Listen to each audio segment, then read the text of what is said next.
Al amanecer, un mensajero le trajo la noticia de que su hija agonizaba en una comarca del norte. La había casado por conveniencias políticas con un hombre decrépito mentalmente, de costumbres abusivas, y desde entonces no la había visto nunca más. La recordaba con su túnica pesada sobre su cuerpo de niña, los huesos frágiles, sentada en el carromato que la conduciría hacia una comarca extraña y hacia un hombre no menos extraño. Tiempo después, ella se había librado de ese marido impuesto. Un tigre, furioso por el aguijón de una flecha que no había alcanzado a herirlo mortalmente, lo despedazó, vengándose en una partida de caza. Ella se había quedado sola, aunque siempre lo había estado, y así moría, sola. Él recibió la noticia con el rostro imperturbable. Ordenó que atendieran al mensajero, visiblemente exhausto, y no volvió a acostarse. Caminó por su tienda, los brazos cruzados sobre el pecho, su sombra enorme proyectada contra las paredes. A media mañana hizo comparecer al mensajero, quien se arrodilló a sus pies, la cabeza baja. Le entregó una valija de cuero con remaches de bronce, cerrada mediante correas alisadas con piedras, y en cuyo interior había depositado lo mejor que tenía. No sabemos qué era, porque había actuado en soledad como quien maneja lo sagrado de sí mismo, y un hombre de mucho poder se torna impenetrable. Con absoluta convicción, pensaba que nadie puede morir si recibe de otro lo mejor que éste posee, y que su hija sanaría. Señaló hacia el norte con un gesto imperioso y ordenó al mensajero, aún arrodillado a sus pies, que se pusiera en camino. El mensajero acomodó la valija junto a sus alforjas. Con un salto limpio montó sobre su caballo y partió. Él se acostó entonces, pensando en su hija que agonizaba, y durmió hasta pasado el mediodía. Ian, el mensajero, era ducho en rutas y trayectos. Jamás se había extraviado, ni atravesando selvas, tierras no holladas, paisajes vírgenes. No había desempeñado otro trabajo que no fuera ese perpetuo ir y venir, llegar y partir, llevando pliegos que determinaban acuerdos, nupcias, crímenes y guerras. Conocía todos los caminos y aún los atajos que permitían abreviarlos con mínimo riesgo. Esta vez, porque el rey le había encomendado lo mejor que tenía, su posesión más preciada, declarándolo responsable de la vida de su hija, privilegió la seguridad desechando los atajos. De cualquier manera estaba decidido a ganar rapidez sobre la propia extenuación. Tomó entonces el camino que conducía al norte, claramente marcado entre campos desiertos, bosques, parcelas cultivadas junto a caseríos. Galopó horas sin detenerse, su cuerpo enjuto pero fuerte, repuesto de la fatiga del día anterior. Sintió el placer del viento cantando en sus orejas y las leguas que desaparecían bajo las patas de su caballo como las horas de luz. Pero ese camino ya recorrido en su viaje de ida, que hubiera podido transitar a ciegas, tan neto era su trazado, una única franja apisonada por caravanas y jinetes, de pronto, al término de la noche, se dividió en dos rutas más estrechas. Él sofrenó su caballo, se apoyó en los estribos, alzándose sobre la silla, con la mano a la altura de la frente a modo de visera. No recordaba ese doble desvío, ni su instinto tan infalible en otras ocasiones lo guiaba para señalarle cuál era el correcto. Miró a su izquierda y derecha, sumido bruscamente en la perplejidad, en una indefinida aprensión. Ya amanecía, y había nubes densas sobre el horizonte que avanzaban hacia él. Fueron las nubes las que lo decidieron a emprender el camino que las rehuía, y como era hombre sencillo, no sospechó ninguna malicia de la naturaleza. En el peor de los casos, podría volver atrás, consideró sin peso, como una posibilidad remota. Apretó los ijares de su caballo y con un grito se lanzó hacia adelante. Descansó brevemente al mediodía y siguió. El camino parecía no tener fin. Se perdía por momentos en lodazales. Ninguna aldea, ninguna choza, ningún terreno cultivado. En sus viajes, durante las horas de luz, se llevaba siempre en la retina la imagen de un aldeano inclinado sobre su azada, el lento movimiento del sapín escarbando la tierra. Pasaba levantando el brazo en saludo, tan rápido que no alcanzaba a retener el gesto que lo devolvía. Ahora, la luz no le revelaba presencias humanas o inertes, ni la oscuridad las presagiaba. Sin embargo, poco antes del amanecer, vio perfilarse un monte de árboles apretados que durante el día debían buscar la luz del sol con sus copas afiladas. Ese monte fue una señal amistosa en el paisaje y lo reconfortó vagamente. Después galopó sin encontrar árboles ni matorrales aislados, y el paisaje lo desconcertó de nuevo, como si atravesara el vacío. Ya con el sol en el cenit, sintió su transpiración y la sed. Escudriñó la inmensidad y descubrió a lo lejos una choza perdida. Salió del camino y su caballo, con un relincho asustado, se hundió en un terreno fangoso. Nerviosamente giró la cabeza hacia él, empacado. Desmontó y lo guió a tierra firme. Le palmeó las ancas y se encaminó hacia la choza, que tenía una puerta desvencijada con travesaños de madera clavados toscamente. Después de muchos golpes, un hombre le abrió, parpadeando a la luz con sus ojos legañosos. Vestía harapos, la expresión cínica y a la vez entontecida. «Este camino se corta», dijo, señalando las montañas de puntas romas, que aparecieron como un espejismo a la distancia y que no eran las cimas escarpadas que en una extensión de la frontera impedían el acceso a las comarcas del norte. «Años que nadie pasa por aquí», se complació el hombre con su expresión cínica y tonta. Rió, cazurro, mostrando los dientes grandes y amarillos. Solo algún extraviado. Aean lo golpeó fuertemente en el rostro.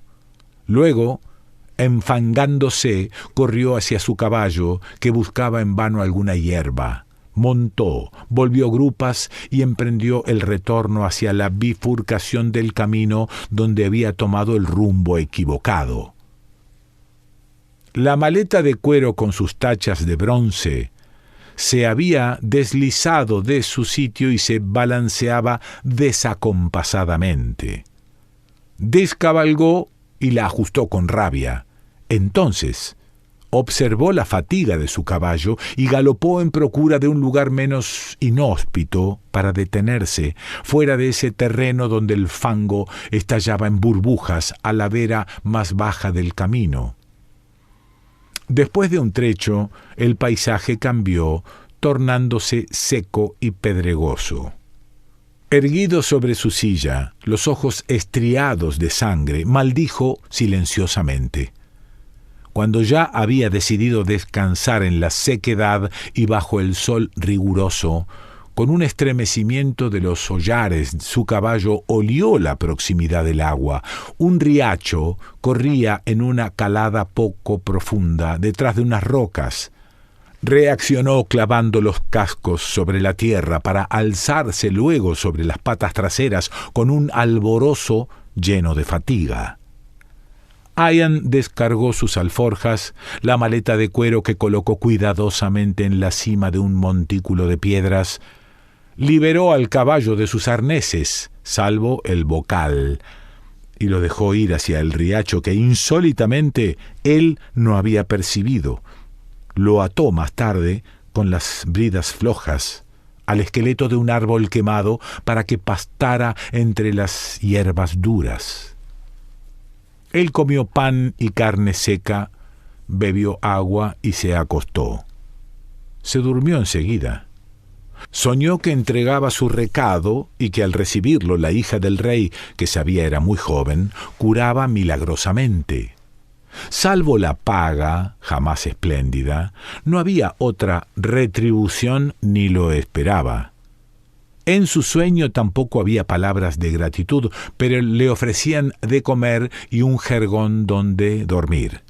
Él, que no había probado bocado en la jornada, no tenía hambre. Se retiraba hacia un río de aguas muy transparentes que corría sobre un fondo de piedras. Se refrescaba allí y luego dormía un largo sueño bajo un árbol florecido, y en el sueño de su sueño la hija del rey sanaba milagrosamente. Durmió más de la cuenta, o no había medido su cansancio, porque cuando despertó era de noche. Ensilló su caballo con una prisa que le transmitía la pesada valija sobre el montículo. Ajustó las cinchas y reinició la marcha. Cabalgó incansablemente por un paisaje que en ese retorno no reconocía. El sentido común le indicaba que debía haber superado ya la bifurcación del camino. Al menos el monte de árboles que recordaba altos y netos, pero bajo el resplandor lunar se le revelaba un desierto de llanura monótono y estéril. En ese trayecto sin señales, temió de pronto la aparición regia de la tienda. Repetir como en un sueño de pesadilla su propio arribo entre el agotamiento y la aprensión, porque solía ocurrir que con las malas noticias desaparecía la paga y recibía maltrato. Imaginaba la tienda y la presencia cargada de poder. ¿Qué explicación habría para ese rey impenetrable que le había entregado lo mejor que tenía para curar a su hija agonizante? ¿Qué explicación, sino la vejez de sus huesos, que comenzaban a endurecerse sobre la silla del caballo, la distracción imprudente o la pereza a un grado de locura? Perdió la noción del tiempo. Incluso la aparición regia de la tienda hubiera sido preferible a ese vacío sin término que recorría. Había consumido sus víveres y sentía hambre. Bebió el último sorbo de agua de su cantimplora. Se lamió los labios sediento. Montañas lejanas se perfilaron entre la bruma de un amanecer tormentoso. Aparecieron a su izquierda y el camino no conducía hacia ellas. Sin embargo, las descubrió con una sensación de alivio y también de congoja. Eran más ríspidas que las señaladas por el hombre de ojos legañosos. Detrás estaba la comarca donde agonizaba la hija del rey, de quien se decía que tenía un carácter bondadoso y era muy joven. Miró las montañas y comprendió que sería empresa suicida emprender el ascenso. Moriría su caballo antes de pisar las suaves pendientes de las primeras estribaciones que, en medio de la bruma, figuraban muy distantes. Él mismo moriría de hambre y de frío.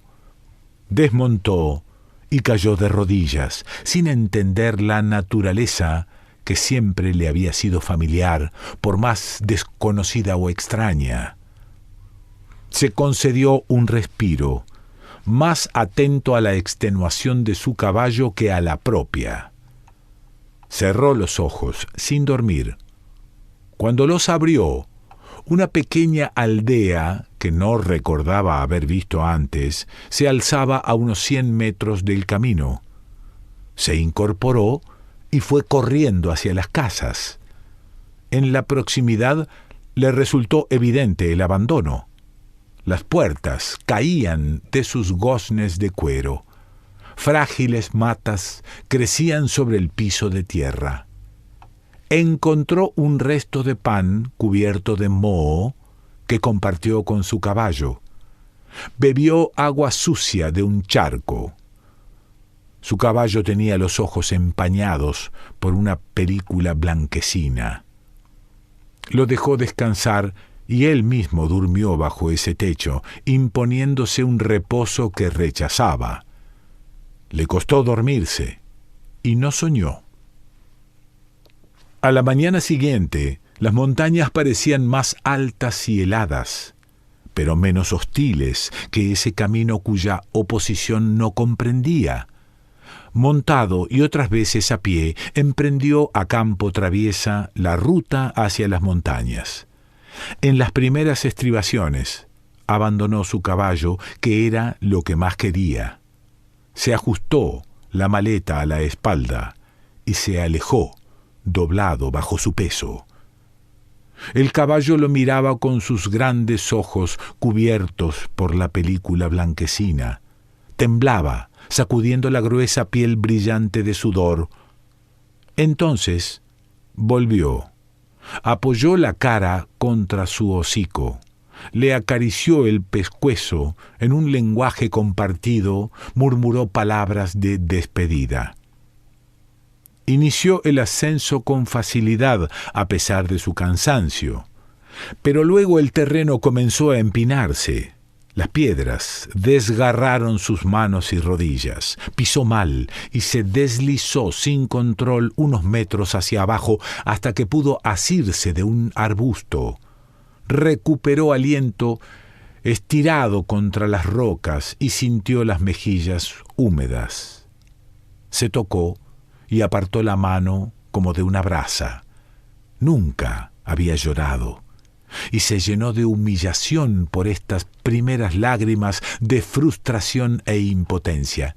Lloraba él, cuya fama había trascendido los límites de su aldea, a quien se le podía confiar no importa qué, con la seguridad de que lo entregaría no obstante los accidentes o los malhechores del camino, la lluvia o la nieve. Nunca se le había encomendado una misión tan preciosa y no entendía el castigo de su impotencia.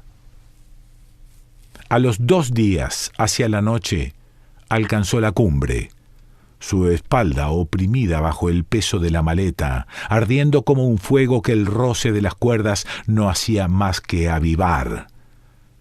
Nubes cercanas le impidieron ver la comarca que se extendía del otro lado de la cumbre, una comarca rica, que alimentaba la ciudad donde se vivía la angustia por la hija agonizante del rey.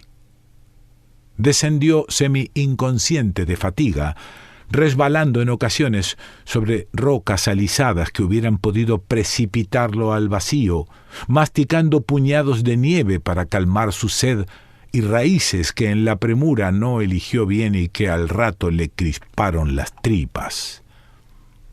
Caminó mecánicamente pisando un terreno que se fue haciendo más llano sin que se diera cuenta. El cuerpo agraviado por las lastimaduras de las rocas, los párpados quemados por la reverberación de la nieve.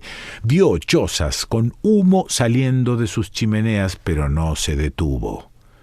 Cruzó como un mendigo, entre otros, las puertas de la muralla que franqueaban el paso a la ciudad. Atravesó calles y el bullicio de una feria y llegó a las puertas mismas de la gran casa, en una de cuyas habitaciones agonizaba la hija del rey. Sin reconocerlo, los guardias lo rechazaron. No era un mensajero erguido en su caballo, sino una criatura de labios agrietados, ropa en jirones y hablaba balbuceante. Pero la voluminosa valija que llevaba en su espalda con tachas de bronce le sirvió de crédito y salvoconducto. 2 guardias le pasaron las manos bajo los hombros y casi en andas lo condujeron a un amplio recinto. Con los dedos agarrotados, desprendió las cuerdas que sujetaban la maleta a sus espaldas. Cayó al suelo, aprisionándola contra su pecho, y nadie se atrevió a aproximarse porque en sus ojos había un destello de demencia que aún lo hacía temible. Exigió la voz pastosa, entre ráfagas de oscuridad, que sin demora lo guiaran hasta el lecho donde agonizaba la hija del rey cuya salvación traía. Los guardias rieron, murmuraron palabras de burla. Después callaron, inclinándose ligeramente hacia la puerta. Ella apareció, hermosa y joven, en el umbral. Solo una lejana palidez había en su rostro, último vestigio de una enfermedad que había curado milagrosamente, día tras día, como si en algún lado alguien combatiera por ella con la muerte. Empapó un paño en agua fresca y le limpió el rostro, sin acusar repugnancia por el hedor que despedía su cuerpo. Él le tendió la maleta con sus tachas de bronce, recuperó la voz y transmitió las palabras del rey. Su padre le enviaba lo mejor que tenía, prenda segura de salvación y salud. Pero ella no demostró interés. Se encogió de hombros, con una sonrisa absorta. Llamó a sus mujeres, les habló y él las vio alejarse atareadas. Casi enseguida trajeron una tina de madera donde descargaron agua que mezclaron con aceites. Mostrando premura y al mismo tiempo gentil precaución, lo despojaron de sus ropas y lo ayudaron a hundirse en la tina. Él se adormecía en la tibieza del agua, pero con sus gestos ansiosos y vagos señalaba aún la maleta con sus tachas de bronce incomprensiblemente olvidada sobre el suelo. Ella sonrió, y para tranquilizarlo, más que obedeciendo a una curiosidad que no sentía, desató las correas y la abrió. Entonces, él se quedó inmóvil, cumpliendo su mandato, y pudo dormirse en el sopor del cansancio o de la muerte.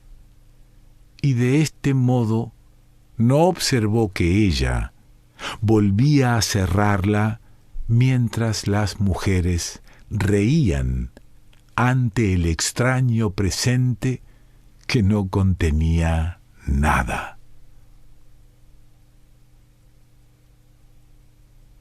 Griselda Gambaro.